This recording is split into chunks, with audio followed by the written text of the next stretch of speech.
mundo en el cual vivimos. La vida no es fácil, y para los cristianos muchísimo menos, sobre todo para los creyentes que quieren vivir como Dios manda. Ahora, si quieres ser un cristiano del montón, si quieres ser un cristiano de estos light, como yo llamo, sin compromiso, que hagas lo que te dé la gana, y bueno, entonces a ti no te va a pasar nada, entre comillas. Ya bastante desgracia tienes con ser así. Pero si quieres ser un cristiano como Dios manda, de alguna manera sentirás presión en tu puesto de trabajo, tus amigos, quién sabe, hasta en tu propia iglesia. Nunca ha sido fácil para un cristiano que quiere ir en serio y poner su vida en orden, desde los pies a la cabeza. Nunca ha sido fácil la vida, pero contamos con el favor y con la bendición y el aval de nuestro Dios. Amén, hermanos. Y yo quisiera leerles en esta tarde parte de un capítulo que a mí siempre, de toda la vida, cada vez que lo he leído, para mí ha sido de una bendición tremenda, porque hay pocos capítulos en la Biblia, digamos, monográficos. Es decir, que hablen de un solo tema. Hay capítulos que te tocan diferentes temas, ¿no? Y van saltando de un tema a otro. Y ya digo, hay muy pocos, hay algunos, pero muy pocos capítulos en la Biblia que toquen desde el primer versículo prácticamente hasta el último un solo tema, ¿verdad? Y lo vayan desarrollando progresivamente, como por ejemplo el caso de 1 Corintios 13, que es un capítulo que habla fundamentalmente del amor, y en cada versículo te va dando una información, un dato interesante acerca del tema del amor, ¿verdad? Sus características, sus aplicaciones, etc. Tenemos, por ejemplo, el capítulo 12 de la carta de Pablo a los Romanos. Es un capítulo que habla acerca de los dones del Espíritu Santo y que lo mezcla con los deberes de los cristianos, de los hijos de Dios. El capítulo 8 de la carta de Pablo a los Romanos, viviendo en el Espíritu, ¿verdad? ¿Qué significa eso de vivir en el Espíritu? ¿En qué consiste? Y Pablo revela cosas extraordinarias, como por ejemplo hoy dice que el Espíritu que entró en el cuerpo muerto de Cristo al tercer día y lo resucitó de la tumba, es el mismo Espíritu que ahora mora en el corazón de los hijos y de las hijas de Dios. Esto es tremendo. Esto es tremendo. Jesús estuvo literalmente muerto. No es que se desmayó, como algunos dijeron. No es que robaron el cuerpo, como dijeron también algunos en su época. Jesús literalmente murió. Si hubiera ido un médico y hubiera estado en aquel lugar, hubiera dicho, este hombre está muerto. No hay latido, no hay riego sanguíneo, no hay nada, está muerto. Pero dice la Biblia que al tercer día el Espíritu de Dios, ese Espíritu que él dijo, Padre, en tus manos encomiendo mi espíritu, ¿verdad? Entró en él nuevamente con tal poder y con tal autoridad que lo levantó de la tumba el tercer día victoriosamente para no morir nunca más. Y ese mismo Espíritu es el que el Señor le dice a sus discípulos, no os dejaré huérfanos, rogaré al Padre para que os envíe al Consolador, al Espíritu Santo, para que esté con vosotros para siempre. ¿Cuántos dicen amén? Amén. Él tomará de lo mío y os lo hará saber. Él os recordará todo lo que yo os he enseñado. Él os guiará a la verdad. Y estará con vosotros siempre, cada día, ¿verdad? Y me glorificará a mí. Y cuando Él venga, dice el Señor, convencerá al mundo de justicia, de pecado y de juicio. Es el mismo Espíritu. Y todo eso lo relata Pablo en el capítulo 8 de la carta a los Romanos. Pero hay otro capítulo que es el que yo quiero leer en esta noche, que es el capítulo de la fe. ¿Cuál es ese capítulo?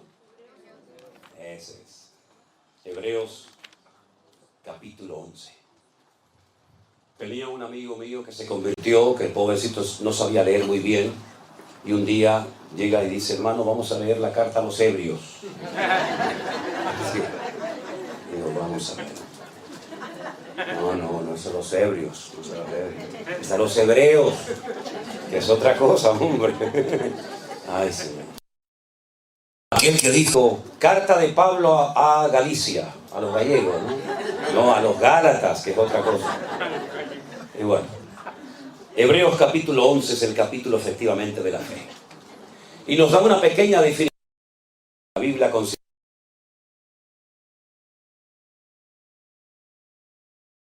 la certeza de lo que se espera, la convicción de lo que no se ve. ¿Qué te parece? Pero consigue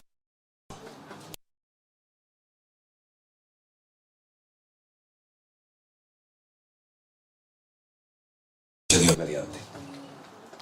Ahora, si observas, por ejemplo, el tema de la fe, a mí me llama la atención que se presenta desde diferentes puntos de vista, desde diferentes ángulos. Aquí en el centro de la iglesia están varias, bueno, aquí también tenemos una a la derecha que está grabando, tuviéramos 4 o 5 cámaras. Cuando terminara esta reunión, ¿cuál de todas las cámaras que grabaron la reunión, cuál grabó la verdad? Todas. Lo que pasa es que lo hicieron desde diferentes ángulos. Uno del lado derecho, del lado izquierdo, detrás, delante, etcétera, etcétera. Incluso algunos ponen hasta una cámara arriba, ¿no? Para grabar de arriba para abajo, ¿no?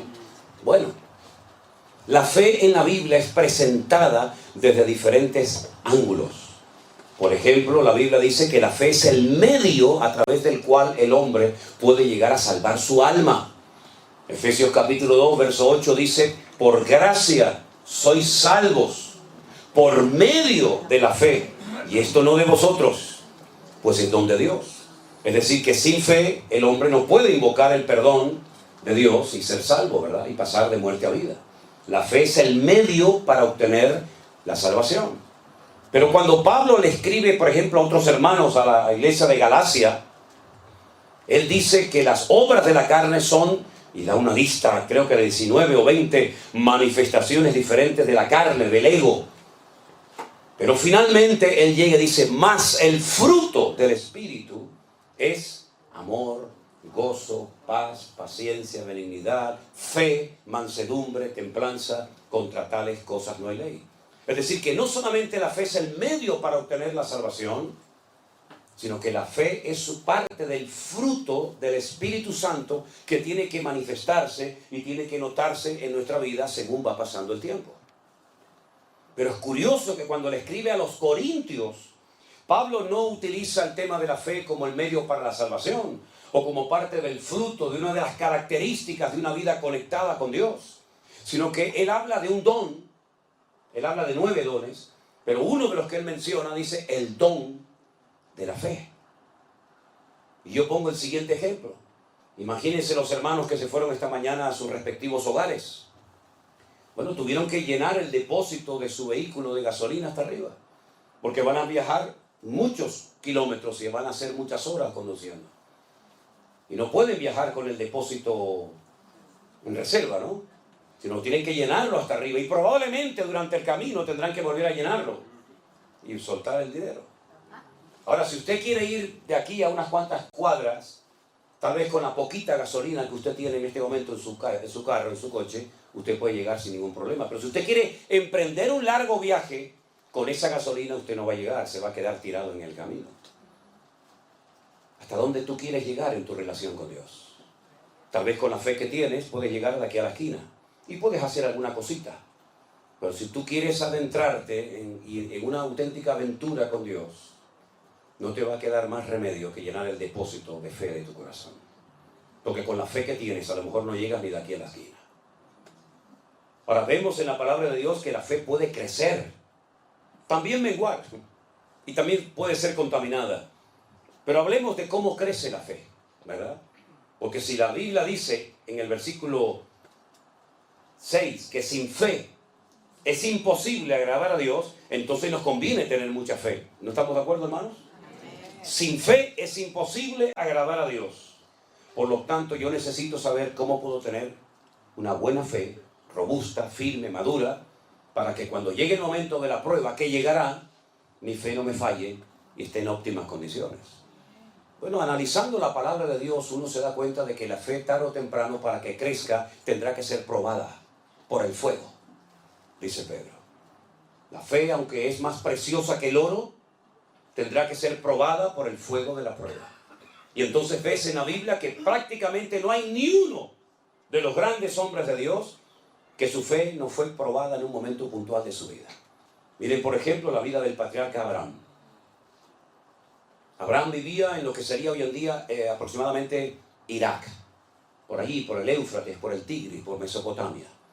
De repente este hombre recibe un llamado del Dios vivo y verdadero diciéndole que lo deje todo, tierra, padre, familia, que renuncie a su herencia, porque así ocurría, que lo deje todo y que se adentre al desierto a caminar, y dice que salió sin saber a dónde iba.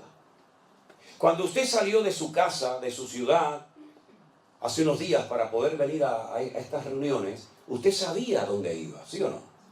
Cuando usted salió esta tarde de su hogar para venir a esta reunión, usted sabía a dónde tenía que venir. Pero si alguien paraba a Abraham por el desierto y le decía, ¿a dónde vas? Abraham no podía dar una respuesta coherente, decía, no lo sé. ¿Cómo puede salir un hombre dejándolo todo atrás y encima no saber a dónde voy? Salió sin saber a dónde iba, dice la palabra. Versículo 8 dice, obedeció para salir al lugar que había de recibir como herencia y salió sin saber a dónde iba. Versículo 9, por la fe habitó como extranjero en la tierra prometida, como en la tierra ajena, morando en tiendas con Isaac y Jacob, coherederos de la misma promesa. Es decir, pasó de una vida de confort, de una vida de estabilidad, con su trabajo, con su familia, etcétera, etcétera, a una vida de nómada. No sé a dónde voy y dejo mi casa, dejo mis patrimonios, dejo todo para vivir en tiendas de campaña, cosa que nunca había hecho. ¿Cuánto tiempo? No lo sabía. ¿A dónde vas? Tampoco lo sabía. Y todo eso lo hizo por fe en el llamado que había recibido de parte de Dios. Porque Dios le había hecho una promesa. Y la promesa consistía en que sería dueño, él y su descendencia, de todo un país. La tierra de Canaán, la tierra de Israel. Y dice aquí, porque además de todo eso, esperaba la ciudad que tiene fundamentos, cuyo arquitecto y constructor es Dios. Ahora díganme ustedes, ¿qué ciudad ha construido y edificado y diseñado Dios? ¿Dónde está esa ciudad que ha construido Dios? Que la ha diseñado hasta el más mínimo detalle. ¿Dónde está esa ciudad? Porque de esa ciudad no se habla nunca en el Antiguo Testamento. No se habla ni en la ley de Moisés, no se habla ni en los salmos, no se habla en ninguna parte. Pero dice aquí el autor de este capítulo que Abraham salió, número uno, sin saber a dónde iba, agarrado firmemente a una promesa de heredar algún día una tierra. Vete tú a saber dónde estaba esa tierra. Y además, en el fondo, lo que Abraham realmente buscaba era la ciudad cuyo arquitecto y fundador es Dios. ¿Cómo podía saber él que existía esa ciudad? ¿Y dónde estaba esa ciudad? Si el primero en toda la historia de la Biblia que nos relata esa ciudad, cómo es, sus medidas, sus materiales, etcétera, etcétera, hasta su nombre, fue Juan en el libro del Apocalipsis, en el capítulo 21 y 22 del Apocalipsis. Pero dice la Biblia que salió sin saber dónde estaba, pero la buscaba, y dice que la saludó y la vio de lejos. Por eso es el hombre llamado en la Biblia el padre de la fe. Esa ciudad cuyo arquitecto y fundador y diseñador es Dios, es nada más y nada menos que la Nueva Jerusalén. Si quieren saber cómo es, si quieren saber cuáles son sus características, sus medidas, sus materiales, etcétera, lean esta noche antes de dormir el capítulo 21 y 22 de Apocalipsis y te vas a quedar asombrado, porque ahí está la ciudad que Abraham buscaba y dice que la vio. Es decir, aún antes del nacimiento de la iglesia, aún antes del nacimiento físico y terrenal del Señor Jesucristo, ya Dios había construido esa ciudad destinada en la eternidad para ti y para mí. ¿Cuántos dicen amén? Tremendo. Fíjate que un día los judíos, hablando con el Señor Jesucristo, Él habla de su eternidad y les dice, yo soy antes de Abraham. Y le dijeron, ¿cómo vas a ser tú antes de Abraham si no tienes ni 40 años? Por poner una cifra, ¿no? Si ustedes verdaderamente fueran hijos de Abraham, como le dijo el Señor a los judíos, creerían en mí, porque Él vio mis días y se gozó. Es increíble, ¿verdad? Cómo parece que estaba ya todo escrito y planificado desde antes de la fundación del mundo. Ya la Nueva Jerusalén existía antes de la creación de Adán y Eva. Ya el Señor Jesucristo sabía que moriría algún día en una cruz y aún no había sido creado Adán y Eva ni el jardín del Edén. Luego ya Dios lo que hace en su palabra es relatarnos lo que para Él ya es pasado, pero que todavía para nosotros sigue siendo un misterio y sigue siendo futuro. Por eso es muy interesante ver cómo Dios relata las cosas del futuro, que cuando te las cuenta, las lees y parecen como que ya han sucedido en el pasado lejano y distante. Cuando le dice aquel anciano a Juan en la isla de Patmos: Juan, estas multitudes que no se pueden contar, con ropas blancas, de todas las naciones, pueblos, tribus y lenguas, ¿quiénes son esta gente? ¿De dónde han salido? ¿De dónde vienen? Y Juan en aquel momento llora y le dice: yo no lo sé, Señor. Yo no sé quién es esta gente.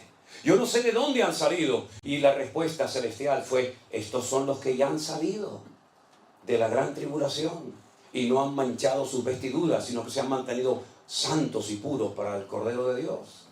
Ya han salido de la gran tribulación y la gran tribulación aún todavía no ha empezado. Pero el Señor te lo cuenta en futuro, lo que todavía no había, en pasado, lo que todavía no ha ocurrido.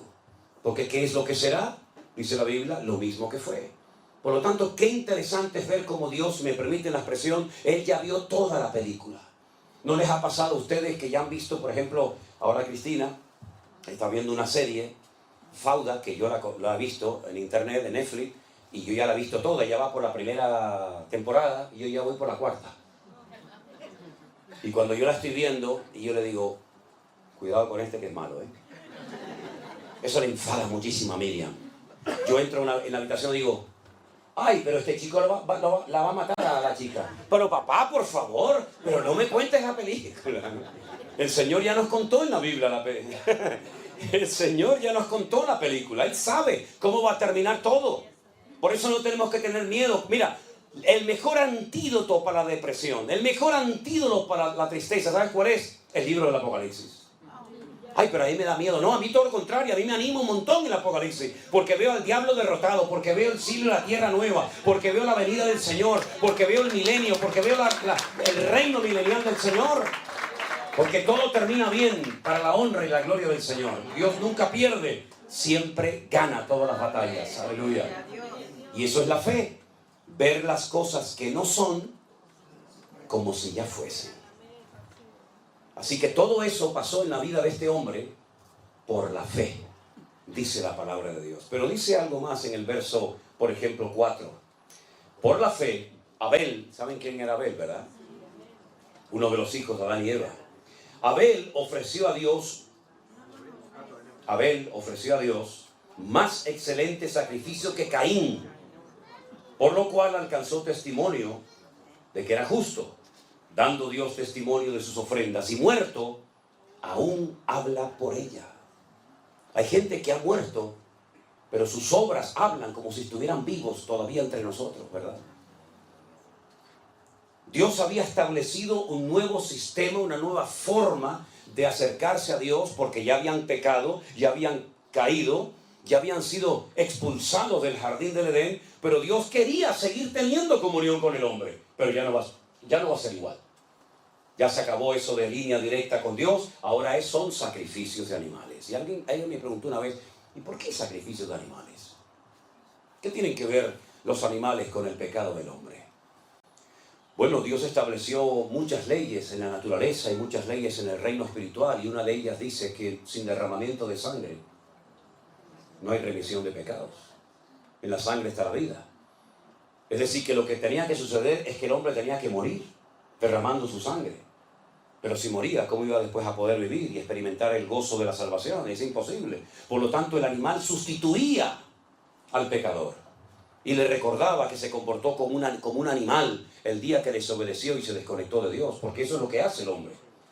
El ser racional se convierte en irracional cuando peca, cuando miente, cuando roba, cuando mata, etcétera, etcétera. ¿Por qué? Porque se comporta peor que una bestia. Y el pecador, cuando quería acercarse a Dios, tenía que traer un animal, como tú te has comportado como un animal, en vez de como un ser pues racional, como yo te creé en un principio. Y vas a tener que poner tus manos sobre la cabeza de ese animal inocente y confesar públicamente tus pecados. Y ese animal simbólicamente va a morir en tu lugar, aunque no te va a perdonar los pecados, pero es para que recuerdes siempre que eres un pecador. Y eso pasó durante siglos y siglos y siglos. Nadie podía acercarse a Dios como nosotros hoy en día, que oramos, pedimos perdón y ya está. No, durante siglos la gente tenía que ir al templo de Jerusalén a presentar sus correspondientes sacrificios. Pero claro, no había un sacrificio que te limpiaba completamente de tus pecados, sino que continuamente tenías que ir. Y otro día, como cuando éramos católicos, no ibas al cura y te confesabas y ya te perdonaba los pecados para toda la vida. ¿Verdad que no? Yo me acuerdo que un día un cura me dio una bofetada, me dio un sopapo un cura una vez, porque como nos obligaban a confesarnos cuando yo estaba en el colegio de curas y era monaguillo, pues me llevaba a confesar antes de poder comulgar. Antes era así. Y cuando iba al cura y le decía de aquello de Ave María Purísima, sin pecado concebida, hijo, cuénteme sus pecados. Y yo, de bromista, le digo, Padre, me confieso de mis pecados y también me confieso de los pecados que voy a hacer cuando salga de misa otra vez. Y salió del confesionario y me dio una bofetada y dice, no, sin vergüenza, no tienes vergüenza. Digo, es que voy a pecar otra vez, es que hay ahí una niña que me gusta mucho y me voy a ir con ella después cuando salga de la misa. ¿Te das cuenta? No hay alguien que te pueda perdonar para siempre los pecados, solamente aquel que dijo, este es el Cordero de Dios que quita el pecado del mundo. A Él sea la gloria y la honra en esta noche. Jesucristo, el Hijo de Dios, aleluya. Él perdona y olvida. La pregunta es, ¿y tú te has perdonado a ti misma?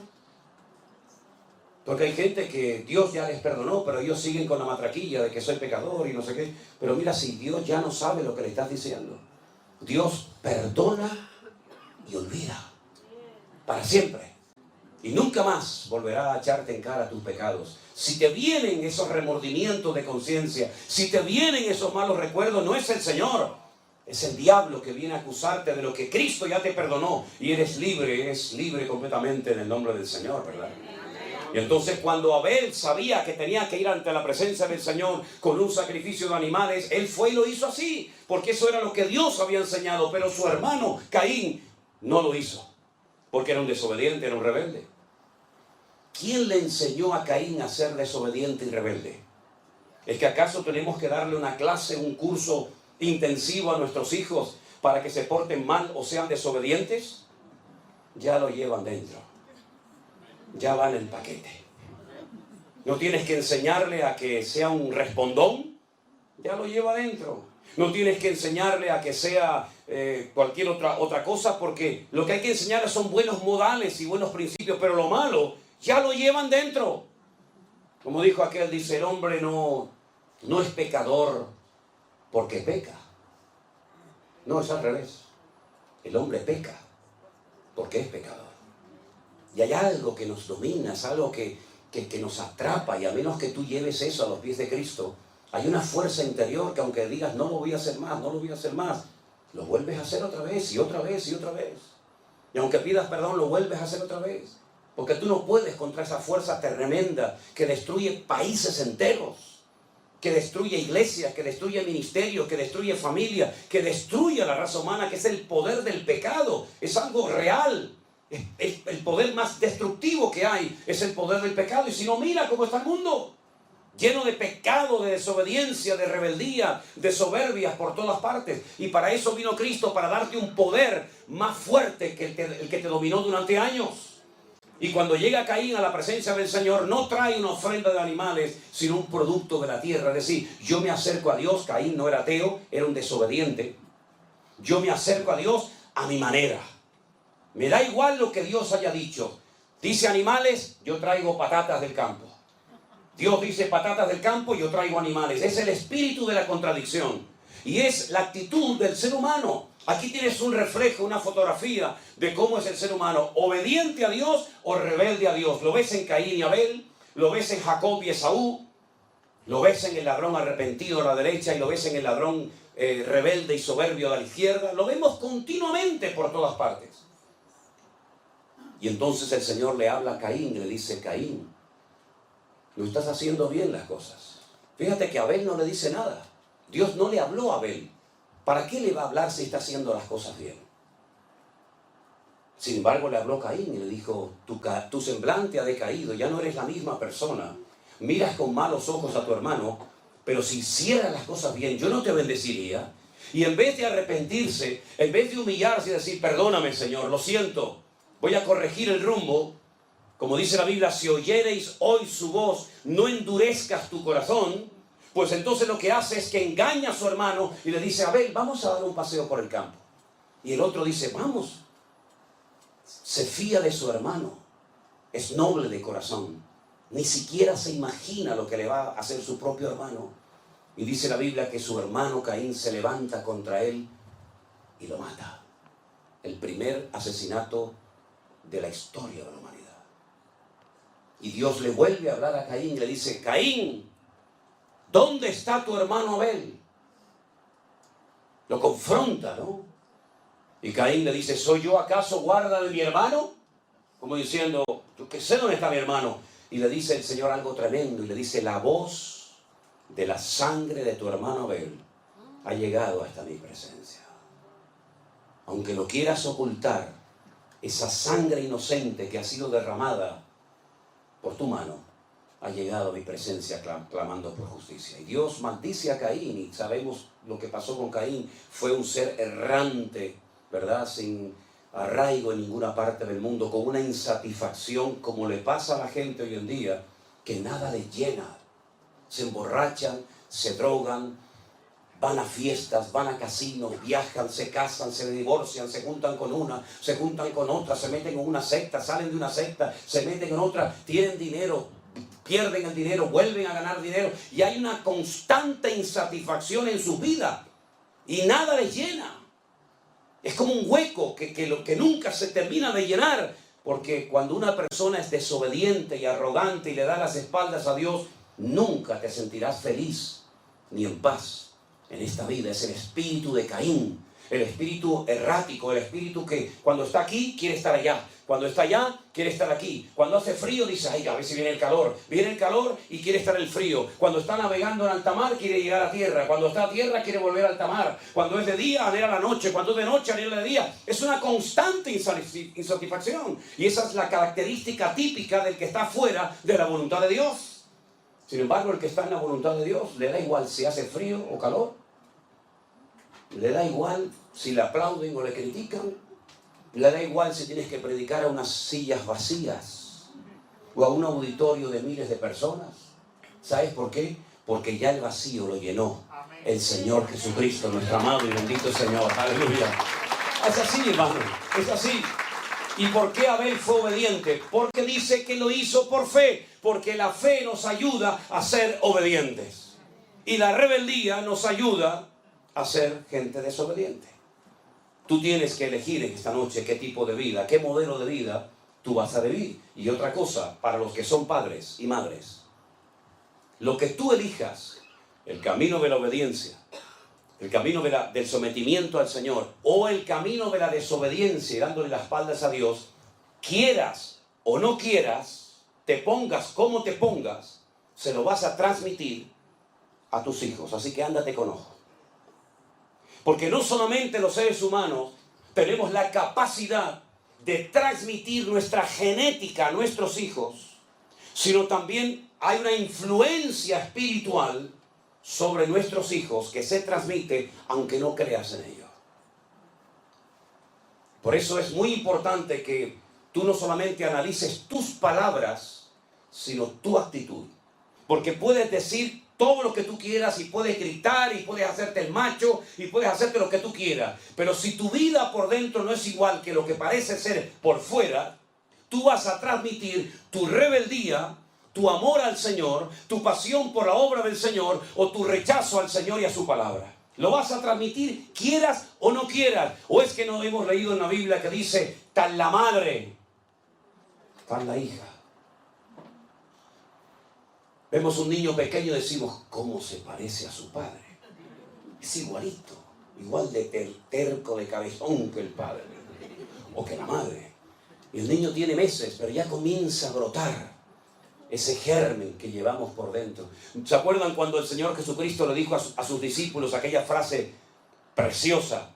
En el mundo tendréis aflicción, pero confiad, yo he vencido al mundo. Mi paz, dice el Señor a sus discípulos, mi paz os dejo. No como el mundo la da. Es decir, la paz que tenía Cristo, el príncipe de la paz, no se la llevó al cielo con él, sino que se la dio a Pedro, se la dio a Juan, se la dio a Santiago, y todos tenían la misma paz que tenía el Señor Jesús. Pasa el tiempo, ya tienen en su corazón la paz de Cristo, y ahora el Señor reúne a sus discípulos y les dice: quiero mandarles de 2 en 2 a todos los lugares, aldeas, pueblos y ciudades donde yo voy a ir a llevar la palabra. Cuando lleguen a una casa, si no os reciben, si no os dan hospitalidad como era en la época, lo que se tenía que hacer, vuestra paz volverá a vosotros. Pero si en una casa os dan hospedaje, os dan comida, os tratan bien, etcétera, etcétera, vuestra paz reposará sobre esa casa. Es decir, ya ellos podían transmitir la misma paz que el Señor Jesucristo les dio, porque recibían de Cristo y de ellos podían dar a los demás. Por eso cuando vas al Sermón del Monte, a las famosas bienaventuranzas, te encuentras que a los hijos de Dios se les conoce como pacificadores. Bienaventurados los hijos de Dios, porque ellos serán llamados pacificadores. ¿Qué transmites tú en tu casa? ¿Qué transmites? Ustedes saben que cuando una persona, por ejemplo, fuma, el olor del humo, del tabaco, se le impregna. ¿Sí o no?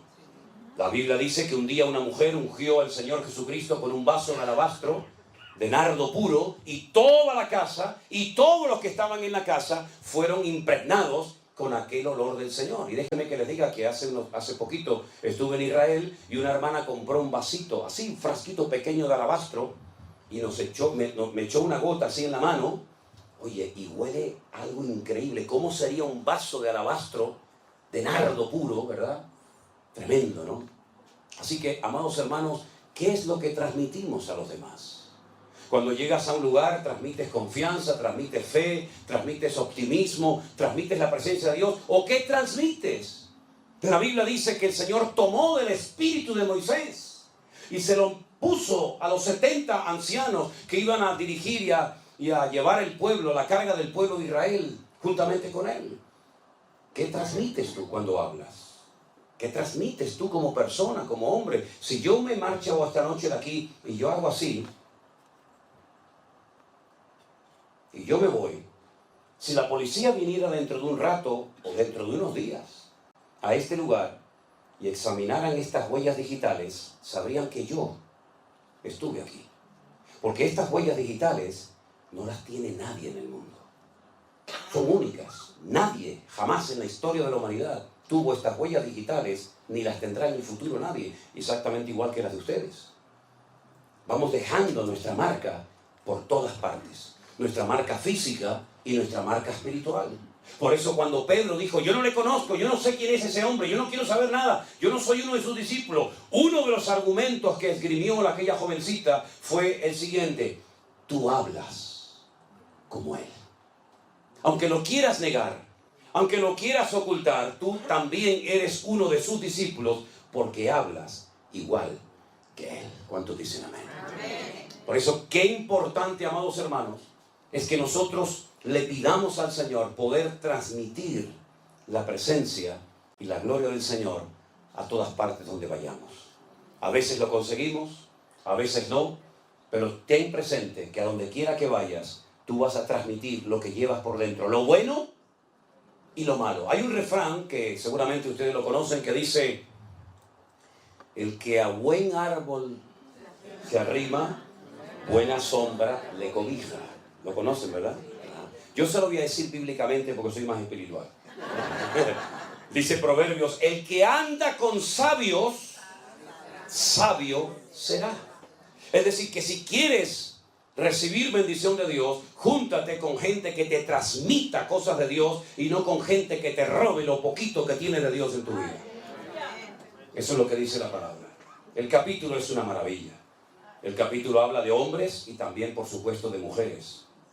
Dice la Biblia que Sara, la esposa de Abraham, era una mujer estéril y ya muy mayor, ya avanzada en edad, y no podía tener hijos. Pero dice la Biblia en el verso 11, por la fe, otra vez, por la fe, siempre todo es por la fe, Sara, siendo estéril, recibió fuerzas para concebir y dar a luz aún fuera del tiempo de la edad. ¿Por qué? Porque creyó que era fiel quien se lo había prometido. Humanamente hablando, era imposible que esa mujer quedara embarazada. Era muy mayor, era estéril, y nunca antes de ella hay un registro histórico de una mujer que fuera sanada de esterilidad. Ella no podía mirar atrás y decir, es que ya el Señor sanó a esta y sanó a aquella. No, no había nada. No había ningún punto de referencia. Ella iba a ser la primera mujer en la historia de la humanidad sanada de esterilidad. Y dice que como le creyó a Dios, recibió fuerzas y quedó embarazada. Hubo un momento en su vida, después de 30 años de esperar el hijo de la promesa y no venir, que le propuso a su marido Abraham, un hombre muy obediente, que tuviera relaciones con su criada Agar. Y fue la ruina de Abraham y del mundo entero. Porque cuántos problemas, cuántas guerras, cuántas muertes se podían haber evitado si Abraham hubiera esperado y no hubiera mantenido relaciones con aquella muchacha de origen egipcio. Fue tan terrible la convivencia, fue tan terrible el ambiente en el hogar, que dice la palabra de Dios que el Señor le dijo a Abraham, échala a ella y echa al hijo de ella, porque no puede heredar el hijo de la esclava con el hijo de la libre. Y estoy hablando de Agar y de Ismael, el padre de todas las naciones árabes.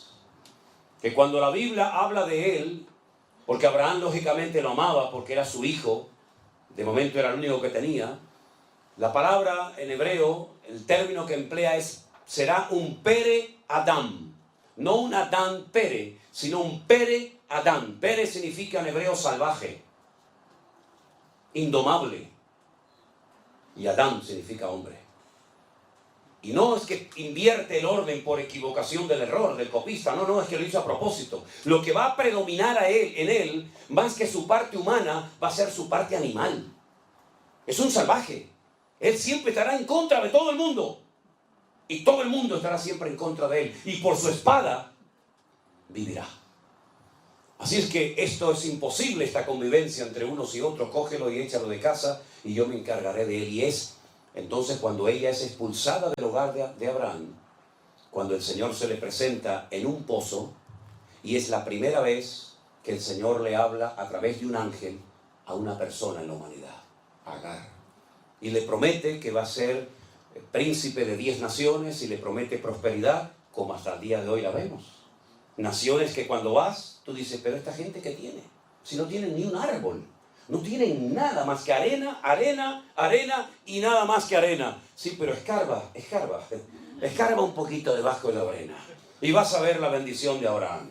Vas a ver cómo son capaces de vivir en lugares donde hay 60, 70 grados de temperatura en Celsius, pero son capaces de poner al mundo de rodillas. Porque lo que tienen debajo no lo tiene ninguna nación de la tierra. Y curiosamente heredaron una característica de su padre Abraham, como es la hospitalidad. No hay pueblo más hospitalario que las naciones árabes. ¿Qué te parece? Pero dice la palabra de Dios que cuando esta mujer es expulsada del hogar y el Señor le cuida y le protege milagrosamente, es entonces cuando Sara recapacita y se da cuenta que cuando Dios te da una promesa, tienes que aprender a esperar en la promesa de Dios, aunque pase mucho tiempo. Porque Dios cuando te promete algo, a veces te da una indicación de cuándo vas a ver el cumplimiento de dicha promesa que has recibido. Pero en la inmensa mayoría de los casos, incluso en la Biblia, cuando Dios le da una promesa a alguien, no le dice cómo se va a cumplir o cuándo, sino que da la promesa, lanza la promesa y entonces entra en juego la fe. Porque por la fe te sostienes en esa promesa y te das cuenta de que es mejor no hacer nada que intentar ayudar a Dios y estropear el plan y el propósito de Dios para tu vida. ¿Y qué fue lo que le pasó a Abraham? 30 años, no venía el hijo de la promesa, mantiene relaciones con Agar, queda embarazada y el Señor dice, ese no es el hijo que yo te había prometido. Eso es lo que tú has hecho en la carne. Y a veces en la carne has hecho algo que te ha salido aparentemente bien, pero a la larga te pasa la factura. Una noche de placer te puede arruinar un matrimonio de 40 años. Una noche loca te puede arruinar toda una vida. Eso fue lo que le pasó a Abraham. Se dio cuenta de que Dios no necesita ayuda para cumplir con sus promesas. Hay casi 8,000 y pico de promesas en la Biblia. Y aquí lo que juega es el factor de la fe. Yo creo que lo que Dios me ha prometido se va a cumplir. Tal vez no será hoy, no será mañana, pero lo que Dios me ha prometido se va a cumplir. Porque todas las promesas del Señor en su palabra son sí y amén en Cristo Jesús, Señor nuestro. Por lo tanto, ¿qué hago? ¿Cuál es la actitud correcta? ¿Cuál es la actitud de un cristiano maduro? Encomienda al Señor tu camino, confía en Él y Él hará cuando lo crea conveniente. Y al final vino el hijo de la promesa, vino Isaac. Ahora, fíjense qué curioso. Yo podría, créanme, de este capítulo podría estar hablando semanas y horas enteras, porque es un capítulo increíble. Cada versículo es un sermón. Pero fíjense que Abraham, en un momento de necesidad, desciende a Egipto. Fíjate la expresión. Cuando se va a Jerusalén se dice subir a Jerusalén. Y cuando se va a Egipto se dice descender a Jerusalén. En lo natural y también, como no, en lo espiritual. Abraham descendió a Egipto porque allí era donde había alimentos, donde había recursos, donde había agua, donde había un futuro más esperanzador que en Canaán. Y allí el Señor le habló y lo trató y todos conocemos la historia. Y al final él tiene que huir, tiene que marcharse de Egipto.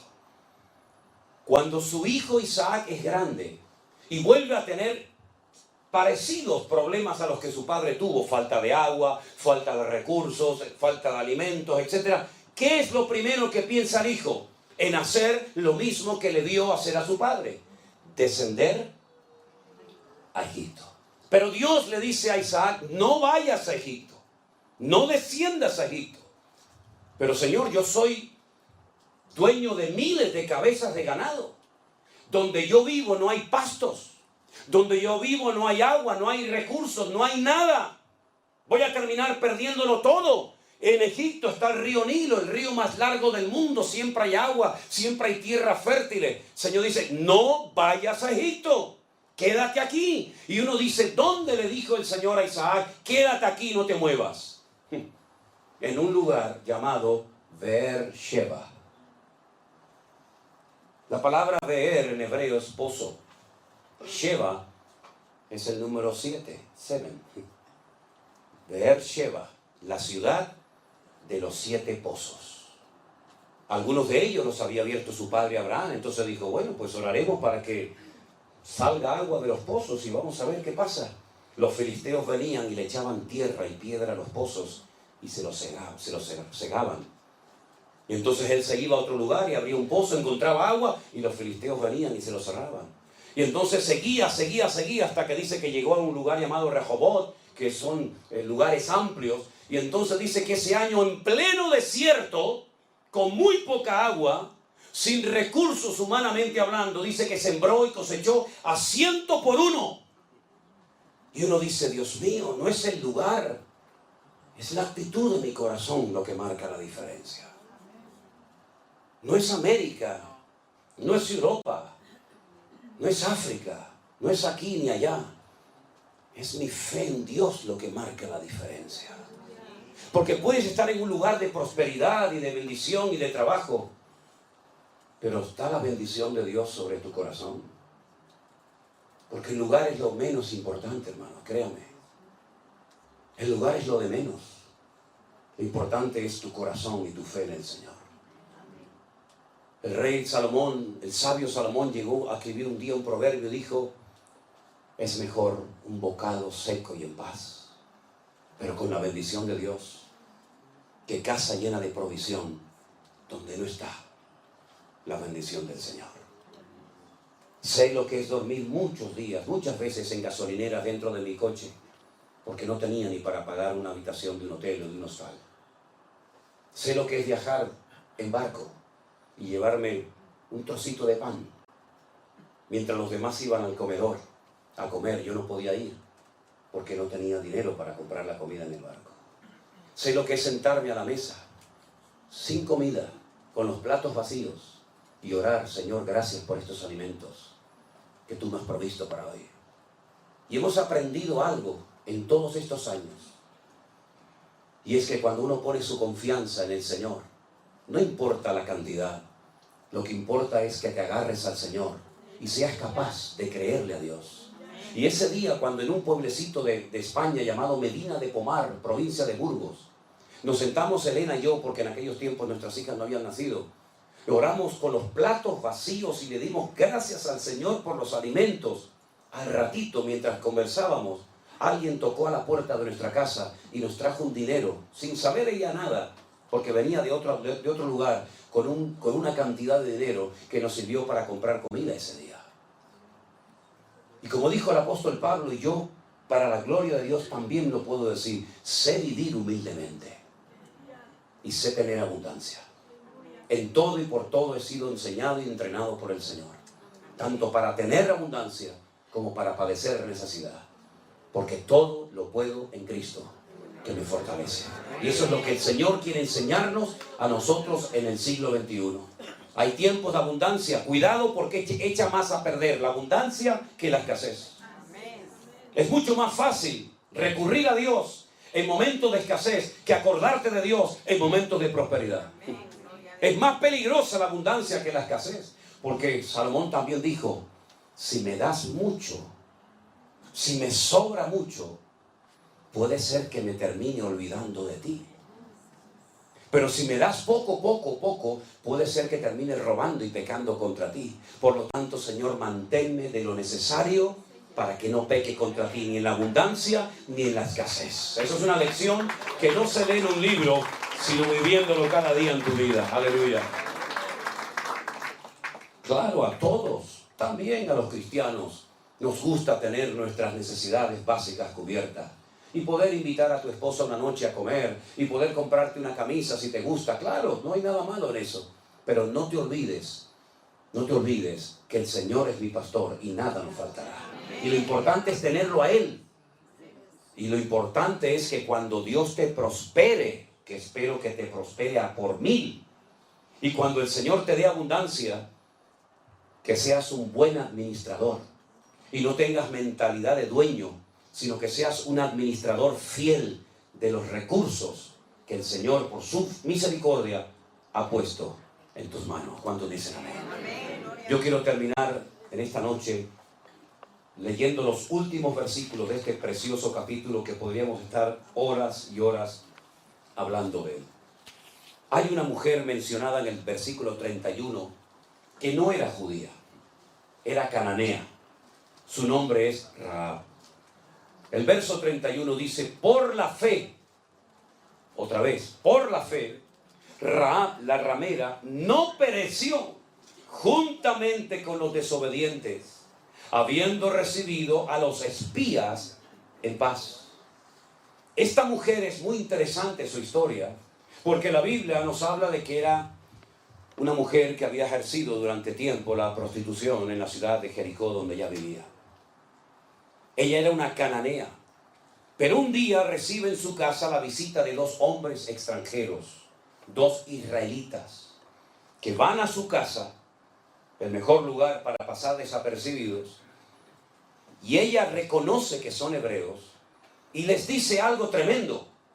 A veces lo leemos y no somos conscientes de la profundidad de aquella conversación durante la noche de Rahab con estos 2 hombres. Les dice: hemos oído lo que vuestro Dios ha hecho por vosotros cuando os sacó de Egipto. Lo hemos oído. Sabemos que Dios os abrió las aguas del Mar Rojo para que pasarais por tierra seca. Y sabemos que Dios os va a entregar esta tierra. Ese es el motivo por el cual está cerrada, bien cerrada Jericó. Fíjate cómo hacía 40 años que los estaban esperando. Estaban con más temor. los habitantes de Jericó que el pueblo de Israel quejándose y lamentándose contra el Señor. Es decir, hace 40 años podían haber entrado a Canaán, pero por desobediencia y por rebeldía perdisteis la oportunidad histórica de vuestra vida y moristeis en el desierto, cuando hace 40 años esta gente estaba temblando de miedo porque sabían que nuestro Dios es el Dios vivo y verdadero. Qué lástima, ¿verdad? Qué lástima cuando el inconverso te tiene que recordar que eres cristiano. Qué lástima cuando el inconverso te da lecciones de buen padre en vez de tú dárselas a él, ¿verdad? Yo solamente os pido, decía Rahab, que tengáis misericordia de mi vida y de mi familia.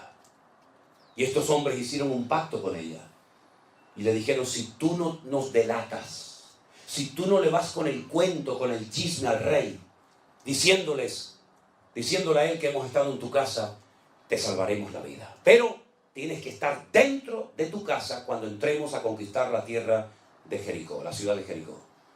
Y tienes que amarrar este cordón rojo, ¿verdad?, en la ventana de tu casa, para que al entrar en la ciudad, los soldados, cuando vean esa tela colgando en tu ventana, sepan que ahí no tienen que entrar a matar a nadie. Si cumples con estas dos condiciones, te salvaremos tu vida a ti y a toda tu familia. Ahora tú imagínate Rahab viendo casa por casa, convenciendo a su padre, a su madre, a sus primos, a sus cuñados, a sus sobrinos, dándoles testimonio, ¿verdad? Vengan a mi casa, pero ¿cómo vamos a ir a tu? Vengas a mi casa que hay salvación. La verdad que la fe de Rahab fue tremenda, ¿eh? Y dice la Biblia algo interesantísimo sobre su casa. No sé si se acuerdan. La ciudad de Jericó era como dos círculos concéntricos, uno dentro del otro. Había una muralla exterior y otra muralla interior, y entre muro y muro dice la Biblia que Rahab había construido su casa. Vivía entre un muro y otro. Quédense con ese detalle. Cuando llega el día de la invasión, de la conquista de Jericó, la Biblia dice que las murallas de Jericó se derrumbaron. Y cuando arqueólogos descubrieron las antiguas murallas de Jericó, llegaron a una conclusión muy interesante. Se dieron cuenta por la posición de las piedras que las murallas no habían caído de una forma normal. No habían caído de adentro hacia afuera o de afuera hacia adentro, se habían derrumbado los muros, sino que cayeron exactamente igual que aquella imagen que tenemos en nuestra mente del día de las Torres Gemelas, cuando se desmoronaron sobre sí mismas, porque fue una obra de Dios. De arriba abajo se desmoronaron aquellas piedras, pero la casa de Rahab, que estaba entre el muro de afuera y el muro de adentro, no se cayó. Se cayó todo a su alrededor, pero su casa permaneció. Y ahí se cumple la promesa que dice: caerán a tu lado 1000 y 10.000 a tu diestra, mas a ti no llegará, por cuanto has puesto tu confianza en el Señor. Fuertes aplausos a nuestro Dios. Eso es lo que hace Dios. Te protege, te cuida de noche y de día. Y verás por todas partes tragedia, pero verás como Dios te cuida y te bendice. Y tú dices: Dios mío, qué tremendo como tú eres. Y resulta que esta mujer cananea, que repito, no era del pueblo de Israel, estaba bajo aquella maldición que había lanzado Can. ¿Se acuerdan? Noé, cuando dijo: maldito sea Canaán. ¿Se acuerdan? Cuando lo vieron desnudo. Y él maldijo a alguien que ni siquiera existía en aquel momento. Sus 3 hijos, Sem, Can y Jafet. Y maldice al nieto, al hijo de Can, a los cananeos. ¿Y cómo se llamaba la tierra donde vivía Rahab en aquel tiempo? Canaán. Los cananeos. Estaban todos bajo la maldición de Noé. Pero ella resulta que se incorpora, se integra en la vida del pueblo de Israel y se casa con uno de los espías. ¿Sabían eso? Que se llamó Salmón. No, sino Salmón. Que esta mañana hablé de Salmón. Se casó con Salmón. Y entonces, cuando uno se convierte de verdad al Señor, las maldiciones forman parte de la historia. Ya puedo dormir en paz me acostaré y así mismo dormiré, porque solo tú, Señor, me haces vivir confiado. Ya no tengo miedo de lo que me hizo mi padre, lo que me hizo mi abuelo, de lo que pasó en la Reconquista, yo no tengo nada que ver con eso. Yo voy a quitar del pueblo, dijo el Señor, ese refrán que tenéis que no concuerda con la realidad. Los padres comieron las uvas y los hijos tuvieron la dentera. El alma que pecare, esa morirá. El Hijo no morirá por los pecados del Padre, ni el Padre morirá por los pecados del Hijo, sino que el alma que pecare, esa morirá. Así que ella ya no es una mujer bajo maldición, sino que ahora toda la maldición se convierte en bendición y queda embarazada y tiene nada más y nada menos que a un hijo que se llamó Booz. Booz. Díganlo en español, Booz. Con Z. Y Booz llegó a ser uno de los hombres más ricos de Israel. Un terrateniente que tenía tierras en abundancia. Y un día ve venir por el horizonte a una mujer de los campos de Moab, viuda, con una mano delante y una mano detrás, pobrecita, tratando de sustentar su vida y la de su suegra, y se enamora de ella, y se casa con ella. El hijo de Rahab se casó con Ruth, la moabita, y quedó embarazada, y tuvo un hijo llamado Obed. Y Obed pasa el tiempo y tiene un hijo llamado Isaí. E Isaí tiene muchos hijos, pero sin lugar a dudas, el más famoso de todos fue el mismísimo rey David. ¿Y de dónde viene el Señor Jesucristo? Entroncado con esa familia, con la familia de Judá, porque Dios torna la maldición en bendición. ¿Cuántos dicen amén? ¡Gloria a Dios! ¿De dónde ha salido eso de que vamos a echarle hoy los demonios a los hermanos miembros de la iglesia? ¿De dónde ha salido ese disparate? Incluso algunos hasta le dicen, tiene que pagar para que el pastor le bendiga y le saque los demonios y les rompa las maldiciones generacionales. ¿Saben cuando fui a Santiago de Chile la primera vez? Yo iba a predicar en una iglesia de indígenas ahí en Chile. Y estábamos en una plataforma, un montón de gente, yo estaba entre ellos y me dice el pastor al oído, usted viene de España, ¿verdad? Y le digo, sí, de las Islas Canarias vengo.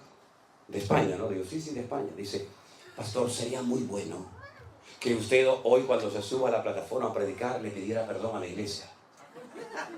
Y era la primera vez en mi vida que estaba allí. Digo, ¿hice algo malo? ¿Por qué le tengo que pedir perdón? Dice, porque usted sabe lo que hicieron los españoles en América. Se llevaron el oro, le daban espejos y los indígenas le daban los collares y claro, los españoles fueron muy malos. Y le digo, ¿qué tiene que ver el espejito conmigo, hermano? O sea, a mí también el gobierno me saca el oro, ¿qué quiere que me diga?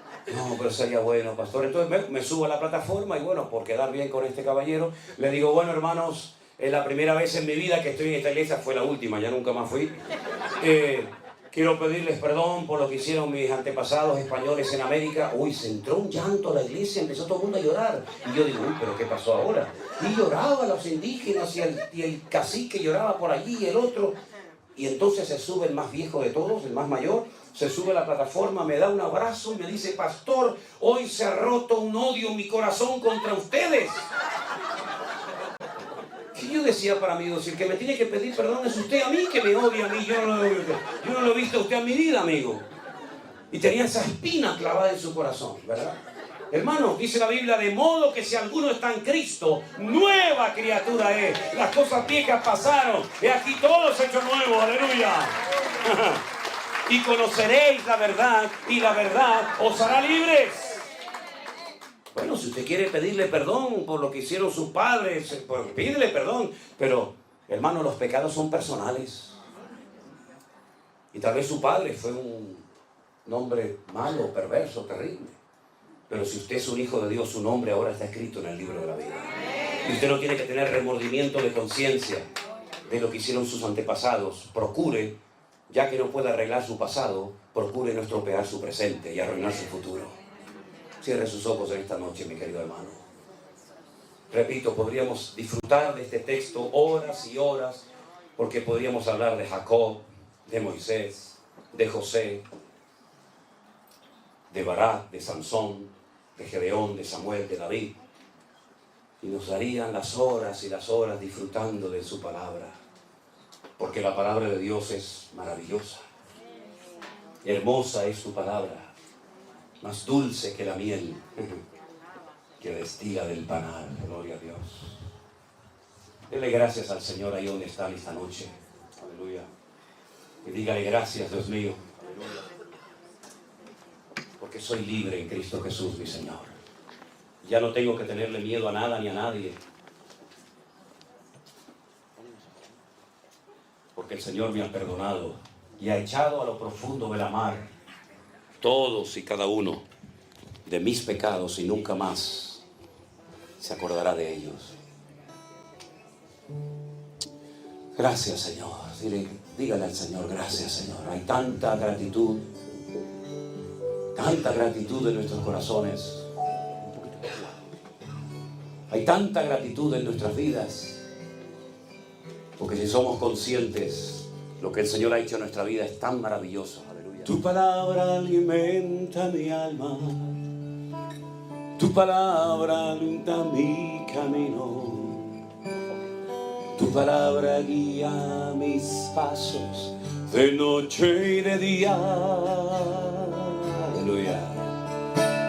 Tu palabra convierte el alma, tu palabra fortalece mi fe, tu palabra me ha hecho libre, me da vida. Tu palabra nunca pasará, tu palabra es poderosa, tu palabra llena mi vida cada día. Aleluya. Tu palabra me renueva, tus promesas me bendicen, tu espíritu me guía, la verdad. Dígalo conmigo. Hermosa es. Hey. Amén, sí, Señor. Más dulce que la miel es tu palabra. Póngase de pie conmigo y dígale al Señor esta noche: hermosa es. Amén. Más dulce que la miel. Aleluya. Palabra. Aleluya. Palabra alimenta mi alma, tu palabra alumbra mi camino, tu palabra guía mis pasos de noche y de día. Tu palabra convierte el alma, tu palabra fortalece mi fe, tu palabra me ha hecho libre cada día. Oh, hermosa es. Aleluya. Más dulce que la